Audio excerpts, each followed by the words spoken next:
Welcome to Shamim Learning Academy. Assalamu alaikum everyone. Shamim Learning Academy-তে আপনাদের সবাইকে স্বাগতম। আজকের ক্লাসে আমরা শিখব কমন মডাল ভার্বস ক্যান এবং কুড। অনেকেই ক্যান আর কুড ব্যবহার করতে গিয়ে ভুল করেন, কিন্তু এই ভিডিওটি শেষ পর্যন্ত দেখলে ইনশাআল্লাহ বিষয়টি একদম সহজ হয়ে যাবে। So let's begin. Can.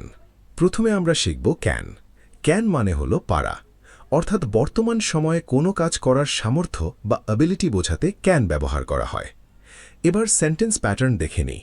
Subject can, verb one. খুব গুরুত্বপূর্ণ একটি বিষয় মনে রাখবেন, ক্যান এর পরে সবসময় ভার্বের ফার্স্ট ফর্ম অর্থাৎ ভার্ব ওয়ান ব্যবহার হবে। এবার উদাহরণ দেখি। আই ক্যান গো মানে আমি যেতে পারি। ইউ ক্যান গো তুমি যেতে পারো। হি ক্যান গো সে যেতে পারে। এবার আরেকটি example. I can speak in English আমি ইংরেজিতে কথা বলতে পারি। You can speak in English তুমি ইংরেজিতে কথা বলতে পারো। He can speak in English সে ইংরেজিতে কথা বলতে পারে। ঠিক একই নিয়মে I can write আমি লিখতে পারি। You can write তুমি লিখতে পারো। He can write সে লিখতে পারে। I can play আমি খেলতে পারি। You can play তুমি খেলতে পারো। He can play সে খেলতে পারে। I can walk আমি হাঁটতে পারি। You can walk তুমি হাঁটতে পারো। He can walk সে হাঁটতে পারে। I can know আমি জানতে পারি। You can know তুমি জানতে পারো। He can know সে জানতে পারে। Verb one. এখন আমরা কিছু গুরুত্বপূর্ণ ভার্ব ওয়ান দেখে নিই। প্লে মানে খেলা করা। নো মানে জানা। রিড মানে পড়া। ড্রিঙ্ক মানে পান করা। ওয়াক মানে হাঁটা। ক্লিন মানে পরিষ্কার করা। স্লিপ মানে ঘুমানো। রাইট মানে লেখা। সেভ মানে সংরক্ষণ করা। প্রুভ মানে প্রমাণ করা। পাবলিশ মানে প্রকাশ করা। পানিশ মানে শাস্তি দেওয়া। মিট মানে দেখা করা। ইউজ মানে ব্যবহার করা। ওয়াশ মানে ধোয়া। ওয়ার্ক মানে কাজ করা। স্টপ মানে থামা। সিং মানে গান গাওয়া। কুড। এবার আমরা শিখব কুড।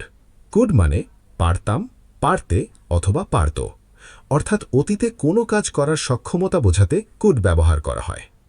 সেন্টেন্স প্যাটার্ন হল সাবজেক্ট কুড, ভার্ব ওয়ান। এখানেও ক্যানের মতোই কুড এর পরেও সবসময় ভার্বের ফার্স্ট ফর্ম ব্যবহার হবে। এবার উদাহরণ দেখি। আই কুড গো আমি যেতে পারতাম। ইউ কুড গো তুমি যেতে পারতে।